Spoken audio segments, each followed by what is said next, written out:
Alright, magandang gabi po. Magandang gabi, Inang, everyone. Wait lang po natin yung iba bago tayo mag-start ng tuluyan. Nakita naman nila na.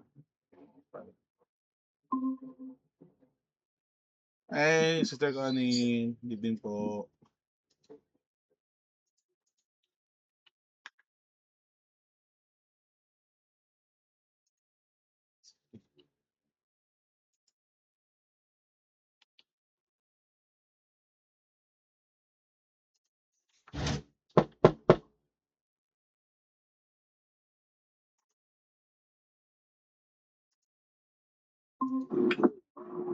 Alright. Hello. Sige, mag-start na po tayo sa gabi ito. Magandang gabi po sa inyong lahat. Welcome to Light of the Mountain Church of the Nazarene Wednesday night prayer meeting this May 13, 2026. As we wait sa iba, kung ano man ang ginagawa nila, I hope and pray that maka-join sila sa ating midweek service or prayer meeting sa araw na ito. So, medyo mabigat ang ating pag-uusapan po sa gabi ito because we'll be listening or learning from enduring until the end. So, bago tayo mag-start, meron po bang gusto mag-share ng nilang praise report or thanksgiving sa gabi ito? Meron po bang gusto mag-share ng nilang praise report or thanksgiving sa gabi? Siguro mauna na ako. Ako ay nagpapasalamat dahil si Andre po ay successfully promoted sa kanyang senior yellow belt sa Taekwondo. So, nag-upgrade na po siya sa Taekwondo. So, senior yellow na siya from junior yellow. So, isa yun po sa pinapasalamat ko sa gabing ito. Meron po bang gusto mag-share ng kanilang praise report at mga praise items sa gabing ito? Ako po, meron. Sige po. Okay, nagpapasalamat ako sa Panginoon kasi natatapos ko na ang ating report na sana for submission na sa discussion sa Friday na sana magiging okay kasi ni-revise ko po ang format of reporting para magiging masaya yung client. Kaya I hope God will help me na ma-discuss ko sa kanila ang mga gandang-gandang nangyari sa kanya. Kaya to God be the glory. Alright, amen. Good evening po sa inyong lahat ulit. Good evening, gabi. Okay, may hahabol pa po ba mag-share ng kanilang praise report or thanksgiving item? Okay, kung wala na, tayo po yung mag-start na. Okay, tayo po yung manalangin. Let us pray. In the name of the Father, of the Son, of the Holy Spirit, we come before you tonight as we humble our hearts. Thank you for gathering us in your presence, dear Lord. We ask that you speak to us through your words. Strengthen us when we are weak. Encourage us when we are tired. And remind us that you are always with us. Teach us how to endure in faith, no matter what we face. This we pray in Jesus' mighty name we pray. Amen, amen, and amen. Alright, again, magandang gabi po sa ating lahat. And again, welcome to Light of the Mountain Church of the Nazarene Wednesday night prayer meeting this May 13, 2026. Now, life is not always easy. Agree po tayo doon? Hindi madali ang buhay. And as Christian, we often think, if I follow God, everything will go smoothly. Diba? Ganun tayo. Ayaw kong magkasala para mabless ako ni Lord. Ayaw kong magkaroon ng ayaw kong gawin ito para okay ang lahat. Pero the truth remains. Even following Christ, even following God, Christ does not remove struggles.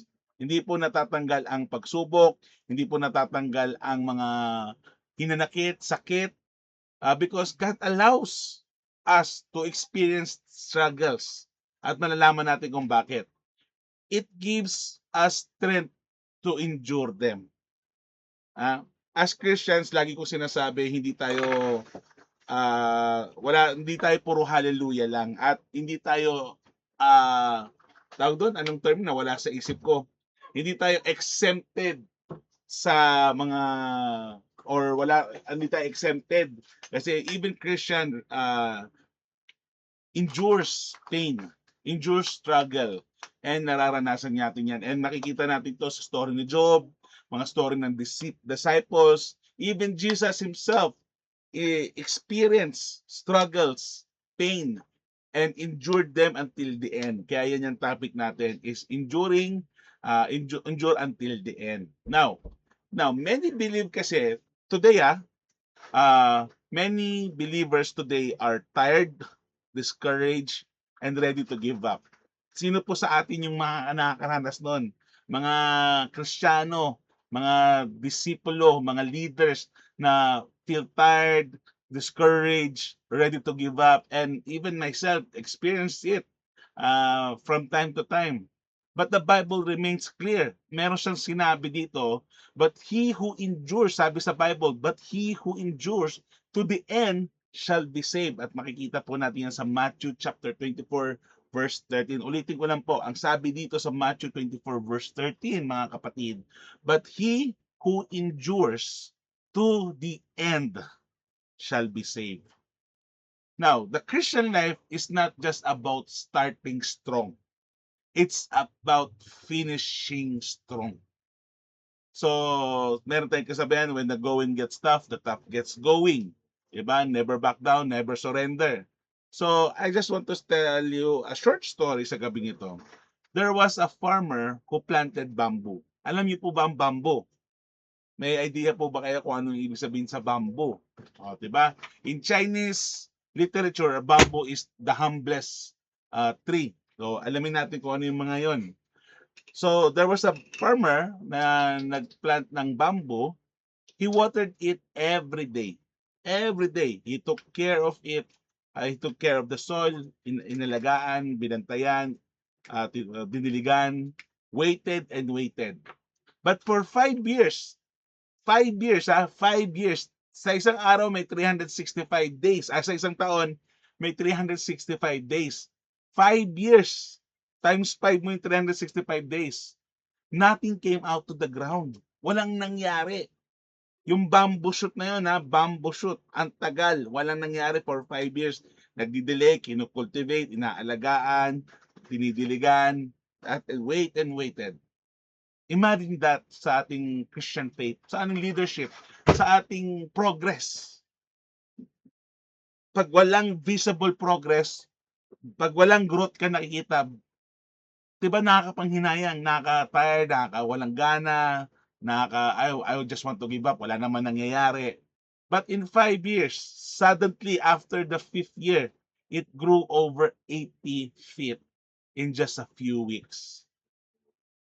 Diba minsan, nandun na tayo, malapit na tayo sa ending, pero nag-give up tayo kasi napagod na tayo. Na-burn out na tayo. Pero, balik tayo sa bamboo.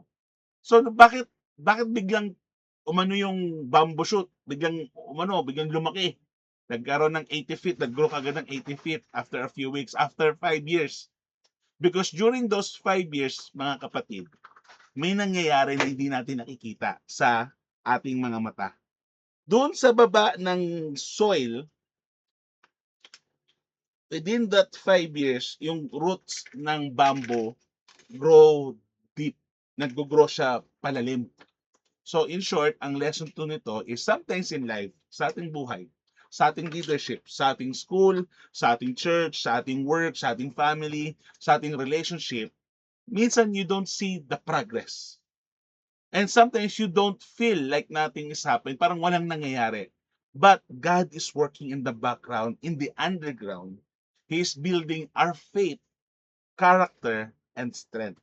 Yun yung 5 years. It took time to build it kasi isipin mo, pag walang good foundation yung bamboo, walang matibay at strong na roots ang bamboo, pag nag-shoot up ng 80 feet yon, mahuhulog lang rin yon. But because kailangan ng bamboo na malalim, malawak at matibay na kapit sa soil, yun yung nangyari within 5 years. Tapos nag-shoot up siya kasi kaya yun eh. So yun yung story. But meron tayong lesson dito sa gabing ito. It's about enduring. Endure until the end. At meron akong katabi dito. So yun. So may 3 to 4 points tayo na gusto kong i-share sa gabing ito. Para maintindihan natin kung ano yung, basta alalahanin nyo lang yung bamboo, alalahanin nyo yung bamboo.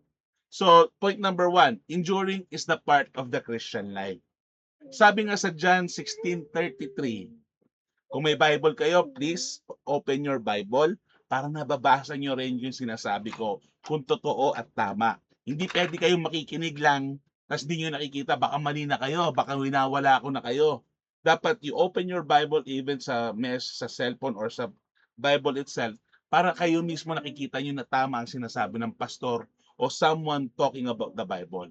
But if you can open your Bible sa John chapter 16 verse 33, it says, in this world you will have trouble, but take heart, I have overcome the world. Jesus is saying it to the people. Sa mundong ito, you will experience pain, struggle, failure, and trouble. But huwag kang mag-alala. Take heart. Napanalunan ko na to para sa'yo. Diba? Ang sarap nun. He has overcome the world. I have overcome the world, sabi sa John chapter 16 verse 33. So here's the explanation. Trial are not a sign that God left us.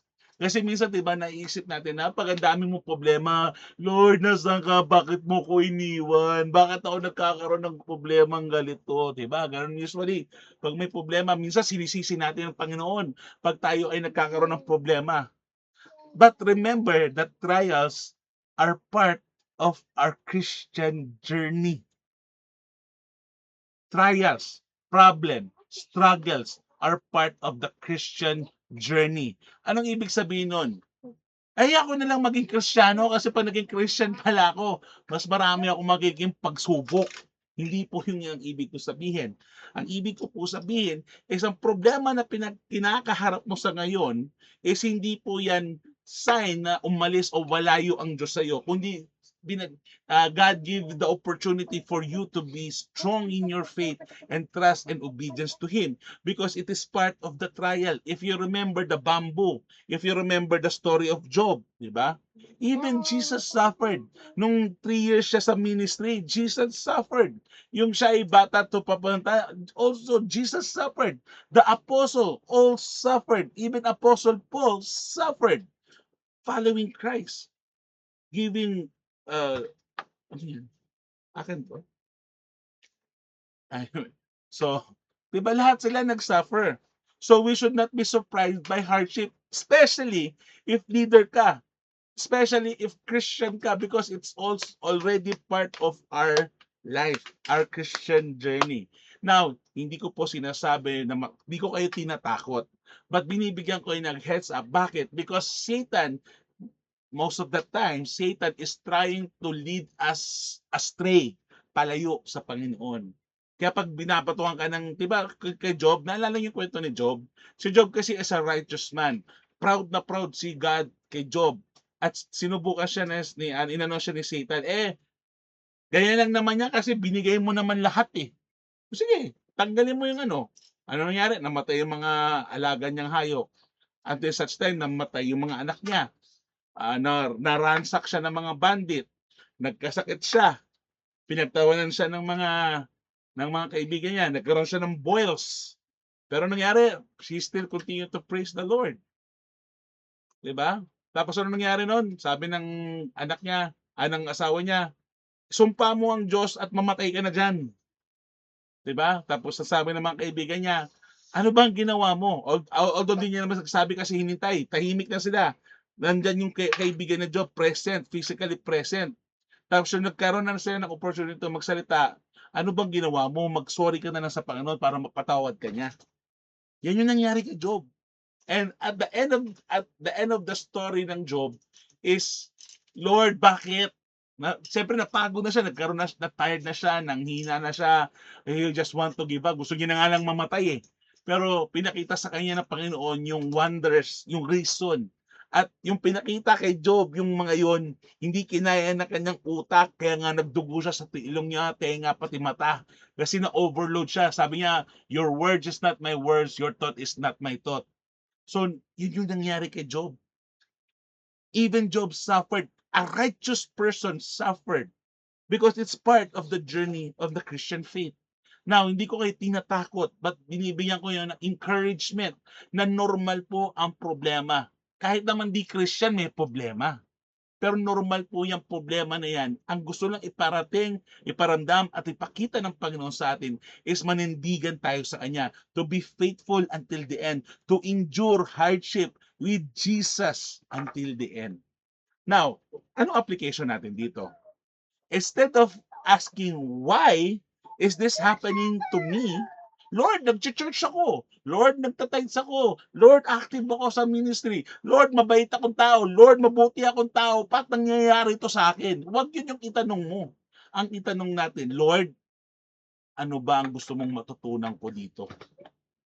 What are you teaching me through this? Optimized mindset and against negative mindset. Positive mindset against negative mindset. Kasi pag negative, bakit Lord nangyayari to sa akin? Ang dami kong ginawa para sa iyo. Ang laki ng tiniles ko para sa iyo, ba't nangyayari to sa akin? Diba? Ganun naman yun. That's negative mindset. The positive mindset dito is ano nawala, may nawala. ang positive mindset dito is, Lord, ano tinuturo mo sa akin? Give me wisdom, give me discernment to understand ano ang nangyayari. Wala sila mama, papa. Okay. Aubrey, stop muna. Stop muna. Ganun. Okay, that's number 1. Number 2, mga kapatid.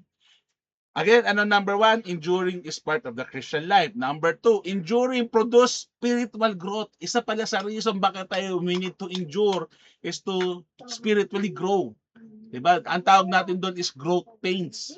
Sabi nga sa Romans 5 chapter 5 verse 3 to 4, suffering produce perseverance.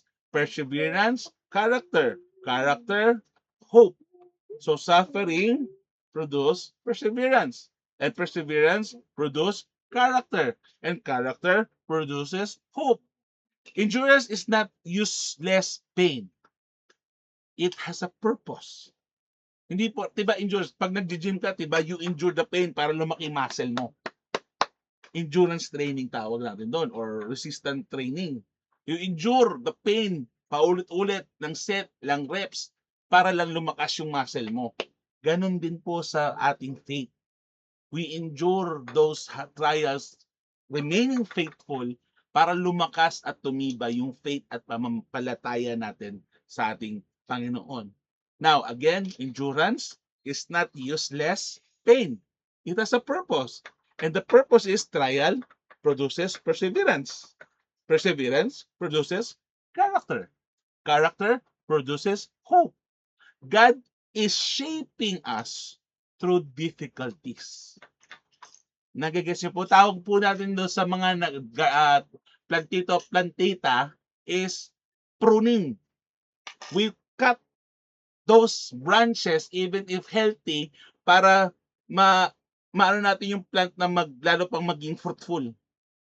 Mga nagplantito dito, mahilig mag sa plants, 'di ba? You cut branches kahit na alam mong healthy 'yon para to encourage the plant to grow better and more fruitful. Now, yun nga, sinasabi ko sa gym, muscle grows through resistance. Ganon din sa faith, grows through trials. Kasi paano lalaki yung muscle mo kung, kunyari, etong ganito, laruan ni Aubrey, gaganyan-ganyanin ko lang yan. Walang mangyayari dyan. Pero kung mabigat yung kung may resistance, may endurance, I have to endure the pain, lalaki yung muscle ko, titibay yung muscle ko, lalakas yung muscle ko. Same goes sa ating faith. Now, don't waste your struggle. Yes, lahat tayo mag-struggle, but don't waste it. Anong ibig mo sabihin, pastor? Gusto ko nga lang mawala na tong struggle ko. Siyempre, wala namang may gustong madaming struggle, diba?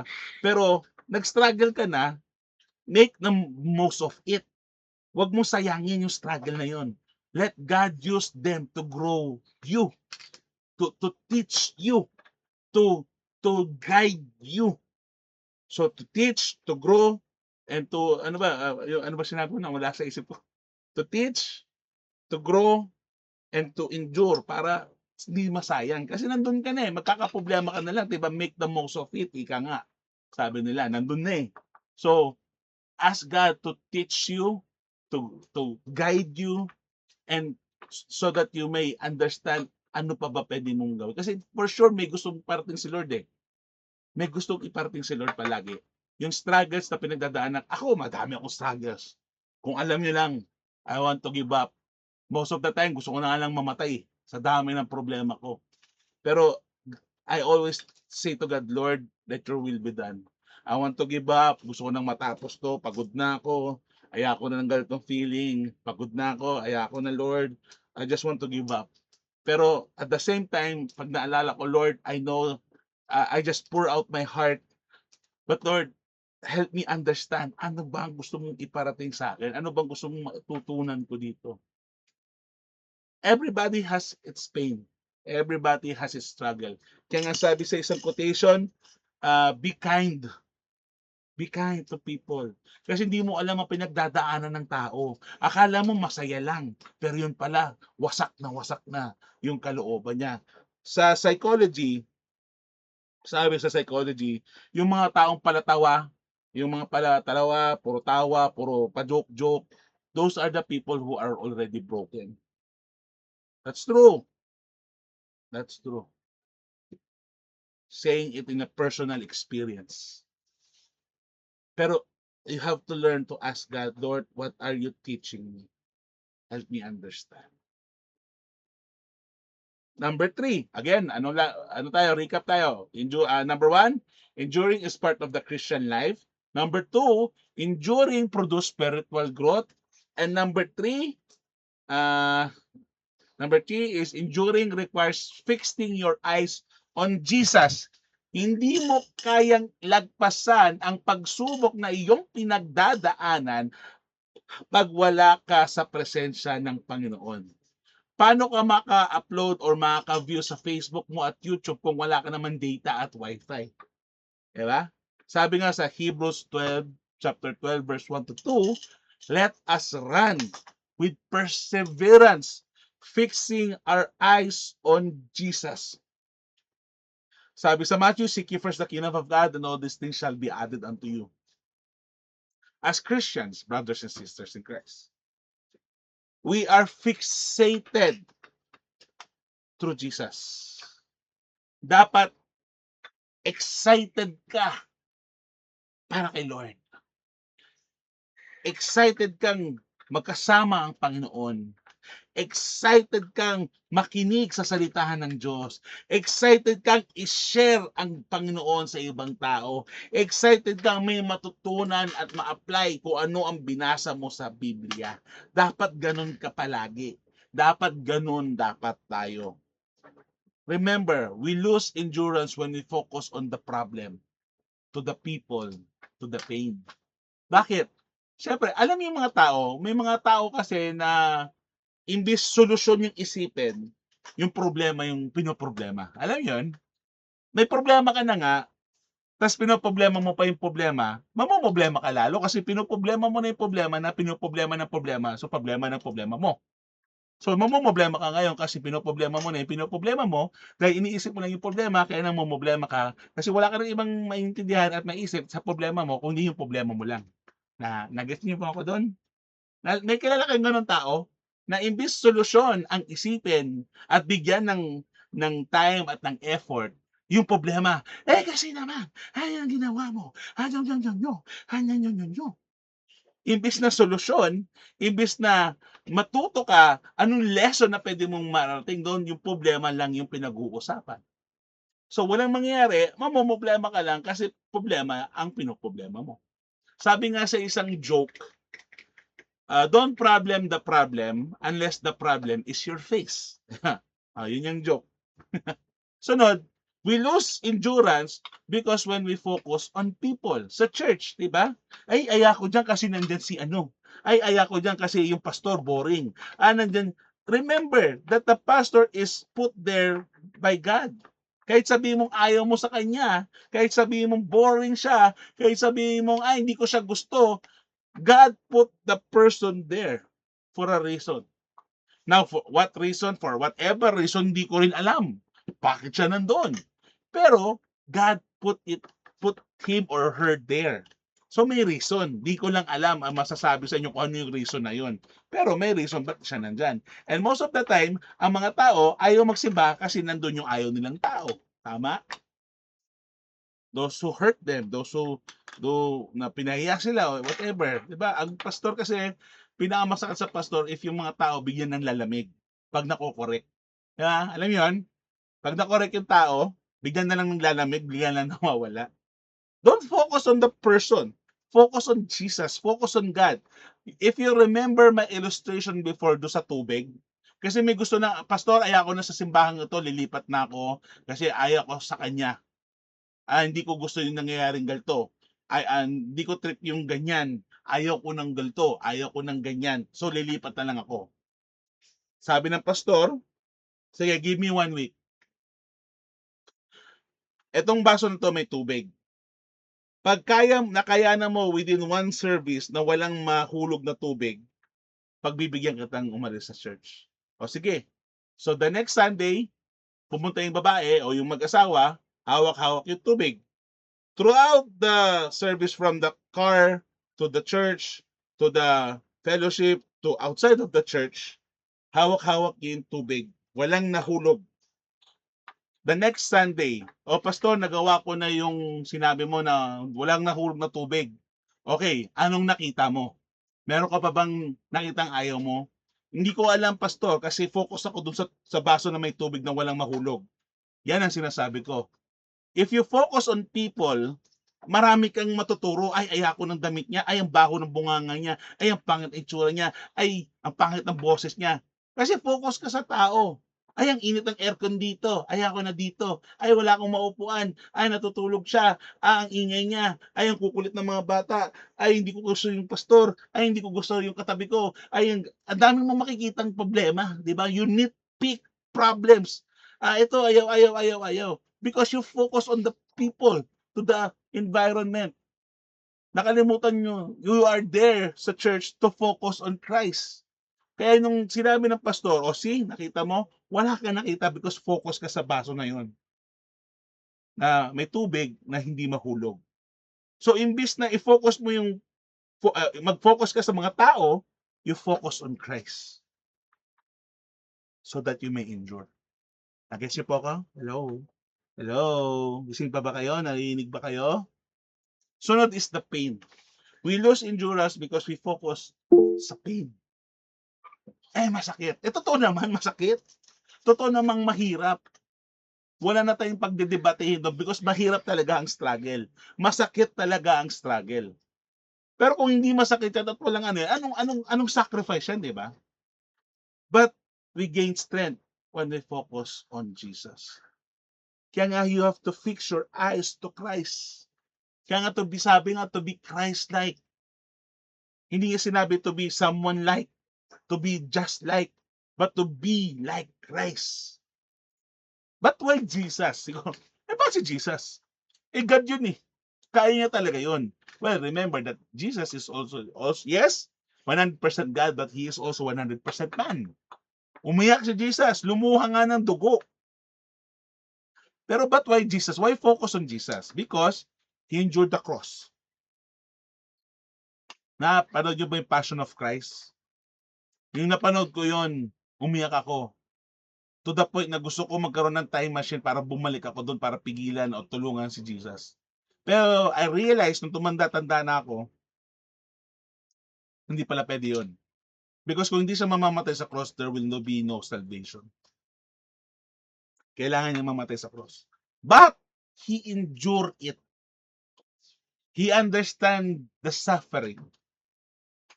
He gives us the strength. Now, how can we apply it to our life? When you feel like quitting, yung ayaw mo na, again, ako may mga suicidal tendencies din ako eh. Kasi to be honest, kung sa mga hindi nakakalam o mga nakakalam na, may depression din ako. So, ang iniisip ko na lang lagi, yung anak ko, si God, si Jesus. Kaya nga ako napadpad sa mga hobbies ko para malibang ang aking isipan. Di ba?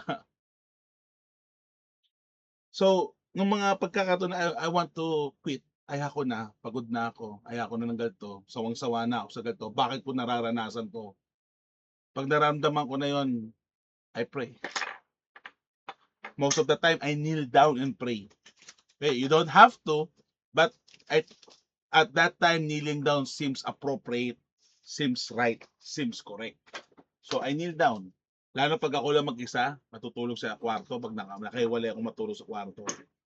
Talagang inaatake ako ng kalaban. Talagang inaano sa akin, ay nako, kung alam niyo lang ang pumapasok sa utak ko pag mga during those attacks. Yeah, I really sympathize and I really understand people with depression because I myself experienced depression, but I praise the Lord. I praise the Lord God. I praise the Lord Jesus Christ that He gives me strength to overcome these problems. That's why I pray because I am so thankful and grateful to God na itong buhay ko is hindi pa sapat para bayaran lahat ng gratitude ko sa Kanya. And when you feel like quitting, you pray. When you feel like quitting, you read the Bible because in the name of Christ, in what is written in the Bible, sinabi ng Panginoon yan, there is power in the name of Christ. There is power in the word of Christ. There is power in the blood of Christ. Sa lahat ng pagsubok na ating pagdadaanan, ang kanyang pagdasal, pagbabasa ng Biblia, and remember what God has promised us. Give us the strength and the endurance to fight the good fight of faith, to run the race, to win the race, and to endure until the end. So when you feel like you want to give up, this is my testimony because I have done it myself. Is you pray, you read the Bible, and remember His promises. To be honest, ang sarap mamatay. Ang sarap na lang mamatay. Lalo pag marami ka ng problema. Lalo pag wala kang kakampi, walang sumusuporta, walang umiintindi sa'yo, ang sarap na lang mamatay. But then you realize, ayoko mamatay. I want to live my life worthy of Christ. I want to live so that I can be there to my family. I want to live and enjoy what God has promised me. Tapos magkakaroon ka ngayon ng change of mindset. So that's why when you pray, it gives you the courage. When you read the Bible, it reminds you of what God has promised us to endure until the end. So please, be kind. Be kind to anyone, to everyone. Last but not the least, brothers and sisters in Christ, ano yung number one natin sa mga nakakaalala at nakikinig? Number one natin is enduring is part of the Christian life. Number two is enduring produce spiritual growth. Number three, enduring requires fixing on eyes in Jesus. We have to fix our eyes in Jesus and nothing else. And last but not the least, enduring leads to the reward. Sabi sa James 1 to 2, blessed is the one who persevere under trial because the person will receive the crown of life. Ulitin ko lang, baka hindi nyo naintindihan.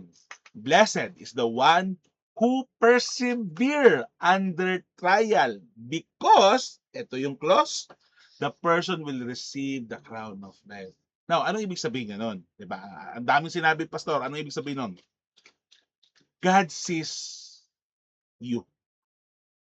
Nakikita ka ng Diyos. Hindi ako maniniwala na hindi tayo nakikita ng Diyos. Kasi kung hindi tayo nakikita, hindi siya omnipotent. But because God is omnipotent, He sees us. He sees our trials, our pain, our suffering, our tears. Kaya nga, kaya sabi niya, alam niya ang butil ng buhok mo sa iyong ulo at butil ng sun sa mundo. Alam niya yung numero, bilang niya lahat yan. So, He knows, He sees, He hears, He feels us. He sees our endurance.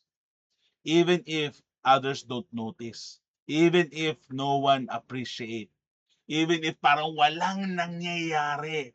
I'm doing my best, pero parang walang nangyayari. Kahit na ganun yung feeling mo, remember that God sees, hears, and feel you. God rewards the faithful. Parang marathon eh. Hindi mo kukuha yung gold medal kung hindi mo matatapos yung race. You have to endure kahit pagod ka na, kahit masakit na yung paa mo, kahit may blisters ka na sa paa mo, kahit hindi mo na kaya, hirap ka na, hingal ka na, wow ka na, pagod ka na, antok ka na, gutom ka na, you endure, hayaan mo na hanggang matapos ka. Because when you finish that race, when you cross that finish line, there is a reward for you. Same goes sa ating faith, sa spiritual journey natin. Remember, endurance now, you endure now, there is glory later. Temporary pain, temporary lang pain natin eh. Remember, temporary lang yan. And there's an eternal reward. So hold on. Hold on. Your struggle is not wasted. Your struggle is not forgotten. Your struggle is not forever. Sabi nga nila, ika nga, bilog ang mundo. Minsan nasa baba, but minsan nasa taas. And when we endure until the end, nandun ka na sa taas. So, summarize lang natin para maintindihan natin. To endure means, mga kapatid, kung di nyo naalala lahat, ito, alalahanin nyo na lang to. When to endure means, accept that trials are part of life. That's number 1. Number 2, allow struggle to grow your faith. That's number 2. Number 3, focus on Jesus, not your problem. And number 4, trust that God has a reward prepared. And there is a reward in the end. Diba nga? I will go, mauna ako sa langit at ipiprepare ko yung mga mansyon yung puno ng ginto at ng diamante. And remember, gold there is simple, ano lang, natural lang. So, imbis na maghabol ka sa mundong ito, habulin mo ang Diyos. And sabi nga sa Matthew, seek ye first the kingdom of God, and all these things shall be added unto you. So maybe tonight, you are tired. Ako tired na ako eh. To be honest, especially sa church. I'm tired. Pagod na ako. Baka ikaw, pagod ka na rin. Di ko alam kung saan. Pero I know you're tired. And sometimes maybe you want to give up. But hear this first. God is not asking you to be perfect. He's not asking you to be perfect. He is asking you to keep on going. Sabi ko nga kanina, when the going gets tough, the tough gets going. Even small step of faith matters. Ulitin ko, even small step of faith matters. So don't quit. Don't give up. And keep on enduring. Because the one who endures to the end will be saved. Let us pray. In the name of the Father, of the Son, of the Holy Spirit, Lord Jesus, thank you for reminding us tonight that endurance is part of our journey with you. Lord, forgive us for the times we wanted to give up. Strengthen us, Lord Jesus, especially in our weak moments. Help us to trust you even when we don't understand and we don't see any result what is happening around us. Teach us to fix our eyes on you and you alone and not on our own problems. Lord, for those who are struggling this evening, emotionally man yan, physically man yan, mentally man yan, financially man yan, or spiritually man yan, Lord, give us the strength to endure. Remind us that you are with us and that you will never forsake us and leave us, Lord. Help us to finish our race faithfully. We give all the glory and honor In your mighty name we pray. In Jesus' mighty name we pray. Amen, amen, and amen. At dyan po nagtatapos ang ating maliit na mensahe sa gabing ito. I just want to give you encouragement that don't give up, don't quit. Sabi nga, let us align ourselves to the will of the Father, the Son, of the Holy Spirit. So sa mga panong po ito, ay dadako sa prayer request. May I ask the Board of Steward, Mami Feli, to lead us in our prayer time, and I will close us in prayer. So, Mami, ikaw po mag-lead ng prayer time natin. So, isulat nyo lahat, mga kapatid, isulat nyo lahat ang mga prayer request para po mapag-pray natin. So, bigyan ko kayo ng 1 minute para isulat ang inyong mga prayer request para mabasa natin, mapag-pray. Okay? 1 minute lang.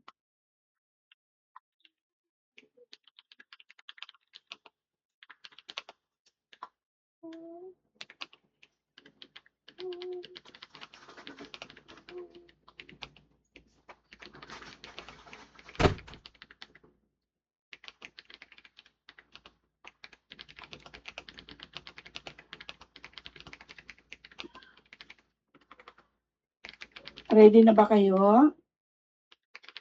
Pakisulat lang po.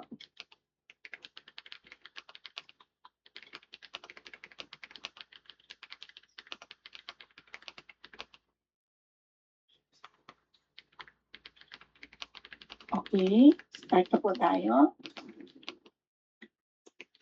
Isulat yung mga prayer request ninyo para mapag-pray. Kasi di ba sinabi naman ni Lord, when 2 or more are gathered in His name, nandoon siya. Kaya mga kapatid, ang anumang prayer request na sasabihin natin ngayon ay alam ko, pakikinggan tayo ni Lord. Kaya kapit lang tayo sa Kanya. Kung may pinagdaanan tayo, kapit lang tayo dahil alam natin may Diyos tayong buhay. So, kung nanghihina, kailangan lumapit kay Lord dahil nandyan lang siya eh. Wala tayong ma-accomplish mga kapatid pag wala ang Panginoon sa buhay natin. Kaya pag-pray natin, na titinggin niya ang ating mga prayer request. Okay, Lord God, we really thank you for everything. Alam namin, Lord, na nandiyan ka lang, Lord. Hindi mo kami pababayaan. Kunti lang kami sa prayer meeting na to, pero naniwala kami, you are in control of everything. You love us at alam namin, you provide for us. Kay Lord, please, we lift up to you ang mga prayer request ng mga kapatiran namin. Ang prayer request po ni Sister Mercy ay good health and God's protection of everyone, daily and financial provision, God's sustaining grace, Philippine government and economy, Gian's work, sana magkaroon na ng kuryente sa bahay nila. Lord, please hear the prayer of Sister Mercy. Tulungan mo siya, Lord. Ang dami po niyang concern, hindi lang sa kanyang sarili, pati sa kanyang mga anak, mga kapatid, and even sa mga friends. Kaya God, please help her. At saka ang kanilang request na magkaroon na sila ng kuryente. Lord, alam namin na hindi mo kami pababayaan. Tulungan mo na ma-recover na ang kuryente sa bahay nila. Okay, Lord, ito naman ang prayer request ni Sister Mila. Tuloy-tuloy na ang pagbaba ng blood pressure niya. At saka ingatan ang apo niya na anak at asawa, at saka anak ng amo niya at mga kapatid niya. Lord, i-bless mo po ito si Sister Mila. Kasi Panginoon, up and down po ang kanyang BP. Tulungan mo siya, Lord, na tuloy-tuloy na pong bumaba ang kanyang BP, Lord. At saka magkaroon na po siya ng peace of mind, peace of heart. At saka, Lord, please ingatan mo ang mga anak niya, lalo na malayo sa kanya. Mga apo niya, Lord, na malayo din sa kanya. At saka mga inaalagaan niyang bata, bless mo rin ito, Panginoon, pati mga amo niya, Lord, na through her, makikita nila na may totoong Diyos. Kaya gamitin mo, Sister Mila, Lord, na magiging ilaw siya sa tahanan nila na makikita si Lord sa buhay niya. Lord, dinadalangin din namin si Sister Tina, God's intervention in all areas of their life.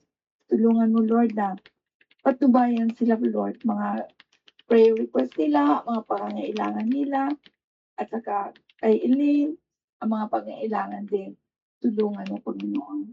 Hindi po niya inisa-isa ang kanyang mga prayer request, pero tulungan mo, Lord.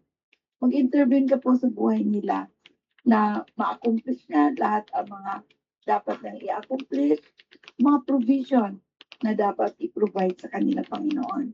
Kaya God, alam ko, naririnig mo po ang prayer request namin. Kaya tulungan mo po si Sister Tina, Lord. Tulungan mo siya, nagiging maayos na lahat, Lord. Dahil alam namin, wala pong imposible sa iyo, Panginoon. Kaya thank you talaga, Lord, for everything. Ang prayer request ko, good health of all, church 10th year anniversary. Nakapag-down na po kami, Panginoon, sa church anniversary natin. Nakaprepare na po lahat. At saka, Panginoon, tulungan mo na mga participant, lalo na po yung mga may role para doon sa anniversary, ay makapag-prepare, Lord. Tulungan mo ang big event na ito, Panginoon. I-bless mo ang pastor, speaker namin, na mag-speak po doon sa 10th year anniversary namin, na magiging maayos lahat, Lord. At saka, tulungan mo ang bawat isa na magiging preparado sa araw na to. At saka, Lord, tulungan mo rin ako. May meeting po ako this coming Friday. Discussion po ng FS report ng client namin, FPN Group. Tulungan mo ako, Lord, na makayanan ko i-discuss lahat ng FS report ay magiging masaya sila, Lord, at maintindihan nila. Kung may mga questions na sila, Panginoon, ay masagot ko rin, Panginoon. Kaya, God, thank you po. Bless po rin ang Sunday school namin, worship service. Tulungan mo na magiging okay na lahat, Lord. Kaya thank you. Bumalik na rin ang aircon namin sa church. Tulungan mo na tuloy-tuloy ito, Panginoon, na hindi na maaberya ulit para magiging maayos ang aming service. Lord, ang prayer request po ni Pastor Mickey ay healing and good health. Pagpapayat ko ulit, church ministry, family, sila Faye at saka anak nila, financial provision, and blessing sa family namin. Especially sa akin, magkaroon ako ng supporter and helper. God, tulungan mo po ang prayer request ni Pastor Mickey na tulungan mo siya ng magiging magsusupport sa kanyang mga pangangailangan, Panginoon. Tulungan mo na may tao na magiging maayos, Lord, at saka suportado siya sa ministry niya, lalo na sa ministry, Panginoon, na mag-ano sa kanya, tutulungan siya sa lahat-lahat, Lord. Kaya God, alam ko, kumikilos ka po. Alam ko na you send somebody na magiging kaabay niya, Panginoon. Kaya thank you po talaga, Lord, for everything. Bless po rin si prayer request ni Sister Faye, good health, daily provision, wisdom, and strength. Tulungan mo siya, Panginoon, na magiging maayos, mabigyan siya ng good health ang family nila. At saka daily provision nila, lalo na po ang wisdom and strength sa trabaho niya, Panginoon. Tulungan mo, marami siyang ginagawa sa office. Tulungan mo na makayanan niyang tapusin ito, Panginoon. Saka Lord God, dinadalangin ko rin ang prayer request ni Sister Christine, long and healthy life, complete healing sa lahat na amin, wisdom and strength to work, God's protection sa kanya, sa loved ones niya, financial and daily provision, church anniversary, more clients to close this year, church service and Sunday school, discipleship class with Pastor Andy starting this month. Tulungan mo, Panginoon, na marami pong makadalo sa discipleship na pangunahan ni Pastor Andy. Kaya God, ikaw na po ang bahala sa lahat-lahat. I-bless mo po kami. At saka prayer request po ni Sister Connie, good health and to the family. Tulungan mo siya, Panginoon, lalo na siya, Lord, malayo din siya sa kanyang family. Tulungan mo na kahit malayo siya, Panginoon, ay mabigyan sila ng good health. At saka, Lord, mai-provide din niya ang pangangailangan ng kanyang pamilya. Kaya patnubayan mo po si Sister Connie, Panginoon. Maraming salamat po talaga, Lord, for everything po. Thank you so much. In Jesus' name we pray. Amen and amen. Hallelujah, hallelujah, Panginoon Jesus. Maraming salamat, Panginoon. At narinig niyo po ang aming mga nasa puso at mga isipan. Gabayan niyo po kami, Panginoon Jesus, sa lahat. Narinig niyo po ang aming mga dalangin, mga sa aming hinalain, at mga kagustuhan. Lord, your will be done. Gabayan niyo po ang bawat isa dito. May you bless us physically, mentally, emotionally, financially, and spiritually. Panginoon Jesus, gabayan niyo po ang bawat isa sa amin, sa aming mga trabaho, sa aming mga ministry, sa aming pamilya, sa aming community, sa aming mga, kung nasaan man kami, Lord, ay maging ilaw kami papunta sa inyo, Panginoon. Gabayan niyo po lahat ng aming iisipin, sasabihin at gagawin na makaya-aya ito sa inyo. We give you all the glory, honor, and praise. Maraming salamat, Panginoon Jesus. In Jesus' mighty name we pray. Amen, amen, and amen. Alright, God bless you po. Stay safe at see you this Sunday. At Happy Mother's Day po ulit sa inyo. Alam kong late na, pero sa mga nanay po, Happy Mother's Day. So kung pwede nyo po, buksan nyo po ang inyong mga camera at tayo po yung mag-take ng picture. And 3, 2, 1, smile. Wait lang po, wait lang po. And alright, maraming salamat po. God bless you po. And good night. Bye-bye. Bye-bye po. Good night. Good night po.